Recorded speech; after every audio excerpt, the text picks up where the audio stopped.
was something I would have to nearly die to learn. There are pictures of my grandparents in their golden wedding anniversary in 1943 on their porch in Seattle, and the wedding cake that I devoured when no one was looking, making a dent in the back of the pristine white layers, a dent I covered over with more frosting. I didn't want to be scolded on their special day, sent to my room or made an example of. Look at her, ruining that nice wedding cake. My father, who had been blind from the age of 4, was a man who saw more than most men I have known, sensitive, gifted, and inspiring in the way he managed every day of his sightlessness. Photographs of my father and the family crop up in boxes, in letters, in the folders my mother saved, folders of report cards and prom notices and newspaper articles about my father and me and the family. Photos of Daddy's fraternity brother Holden Bowler, who was my godfather, and who had a golden voice like my dad. They'd been in Phi Gamma Delta at the University of Idaho. Daddy was an alcoholic, born with the genetic disposition to the illness, a Jekyll and Hyde who could turn from charming to terrifying when he was at his worst. He drank whiskey, Johnny Walker and Four Roses, and like me, he loved sugar and kept chocolate-covered cherries in his sock drawer, where he hid what he thought was his secret. All of us children knew they were there, whispering to us from his tidy, carefully folded socks. We would haunt his sock drawer and his other sugar-hiding spots. Over time, I would find them all. He would dig into sweets, pies, cakes, divinity fudge, with the exuberance of an addict and the joy of a satisfied husband. Mother, who did not seem to have our compulsions, was a fabulous baker and cook as well as chauffeur, friend, and fan of my father's many talents, even when he was too drunk to notice. My father had a head of beautiful, full, mostly auburn hair, tinged only slightly with gray, right up to the time he died at 57. He was always working on keeping his weight down.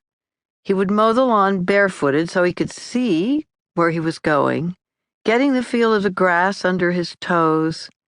He sometimes smoked, referring to his cigarettes as coffin nails, lecturing all the while about the dangers of smoking. His pipe was always in the pocket of whatever jacket he was wearing, and he packed the bowl with old briar, cherry-flavored tobacco, though he occasionally smoked a cigar.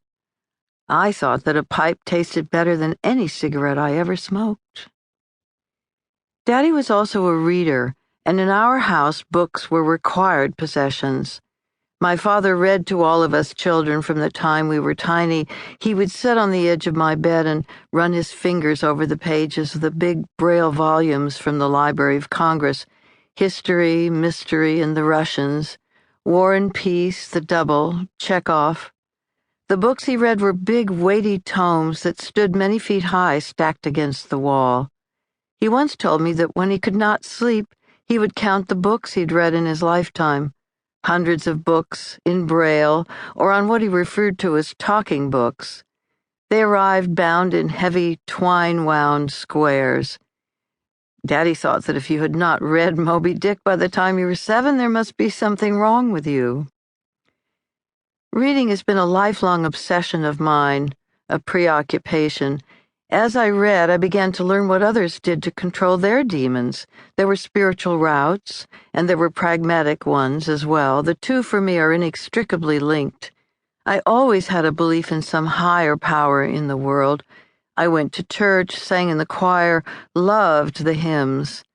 I learned to pray early in my life, wishing our Methodist practice could magically invoke the smoke and mirrors and meditations of the Catholic Church. Bring on Thomas Merton. Bring on the saints. I longed for drama. I discovered that there have always been pilgrims in the search for abstinence from food, alcohol, and drugs, as well as relief from despair and depression. There were those who were looking, as I was, for a spiritually uplifted life, and as I got older, I began to pray for a different relationship with food and alcohol. I knew early on that we were a family troubled by alcoholism and some kind of addiction to food. There were arguments about the liquor cabinet. Mother would lock it up, and Daddy would break the lock in the